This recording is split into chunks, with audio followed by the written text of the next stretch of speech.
بسم اللہ الرحمن الرحیم۔ ناظرین السلام علیکم۔ شہباز شفقت مرزا انداز بیاں چینل کے ساتھ آپ کی خدمت میں حاضر ہے۔ ایک اور سبق آموز ویڈیو آپ کی نظر۔ قدیم زمانے کا ذکر ہے کہ ایک ملک پر ایک بہت رحم دل اور عادل بادشاہ حکومت کرتا تھا۔ بادشاہ بوڑھا ہو چکا تھا اور اس کی کوئی اولاد نہیں تھی۔ اسے فکر تھی کہ اس کے بعد اس عظیم سلطنت کا نظام کون سنبھالے گا۔ بادشاہ نے سلطنت کے سب سے قابل اور ذہین نوجوانوں کو محل میں بلایا اور اعلان کیا، میں تم سب کو ایک ایک بیج دے رہا ہوں۔ تم نے اسے گھر جا کر گملے میں بونا ہے اور 1 سال تک اس کی پرورش کرنی ہے۔ 1 سال بعد اس کا پودا سب سے بہترین ہوگا، اسے میں اپنا جانشین اور ملک کا اگلا بادشاہ مقرر کروں گا۔ ان نوجوانوں میں قاسم نامی ایک غریب لیکن محنتی لڑکا بھی شامل تھا۔ وہ بیج لے کر گھر آیا اور اسے بڑے شوق سے ایک خوبصورت گملے میں بو دیا۔ قاسم روزانہ پودے کو پانی دیتا، اسے دھوپ لگواتا اور اس کی مٹی بدلتا۔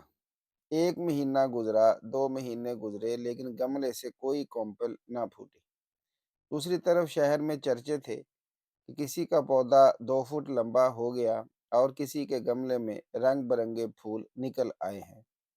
6 ماہ گزر گئے، قاسم نے بیج بھی بدلا، مٹی بھی بدلی، لیکن کچھ نہ ہوا۔ اسے بہت دکھ ہوا، لیکن اس نے ہمت نہیں ہاری اور اس خالی گملے کی بھی ویسے ہی حفاظت کرتا رہا جیسے اس میں کوئی قیمتی پودا ہو۔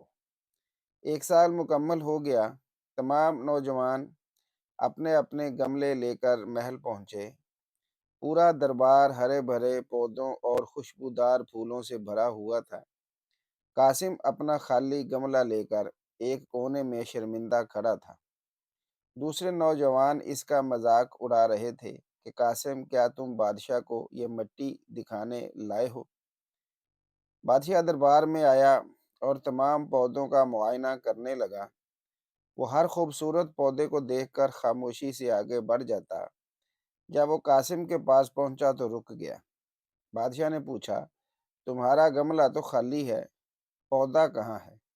قاسم نے سر جھکا کر کہا، علی جاں، میں نے پوری ایمانداری سے اس کی دیکھ بھال کی، دن رات اسے وقت دیا، لیکن شاید میری قسمت میں پودا اگانا نہیں تھا، یہ بیج نہیں اگ سکا۔ بادشاہ مسکرایا اور قاسم کا ہاتھ پکڑ کر تخت کی طرف لے گیا۔ بادشاہ نے بلند آواز میں اعلان کیا، لوگو، تمہارا اگلا بادشاہ قاسم ہوگا۔ سب حیران رہ گئے۔ بادشاہ نے وضاحت کی، جو بیج میں نے تم سب کو دیے تھے وہ دراصل ابلے ہوئے بیج تھے، وہ کبھی اگ ہی نہیں سکتے تھے۔ تم سب نے جب دیکھا کہ پودا نہیں اگ رہا تو تم نے اپنی جھوٹی شان دکھانے کے لیے بیج بدل دیے اور دوسرے پودے کے بیج لے آئے۔ صرف قاسم وہ ہے جس نے ایمانداری دکھائی اور بیج نہیں بدلا۔ تو ناظرین، عارضی کامیابی کے لیے جھوٹ کا سہارا لینا آسان ہے، لیکن مستقل عزت اور کامیابی صرف سچائی اور ایمانداری سے ہی ملتی ہے۔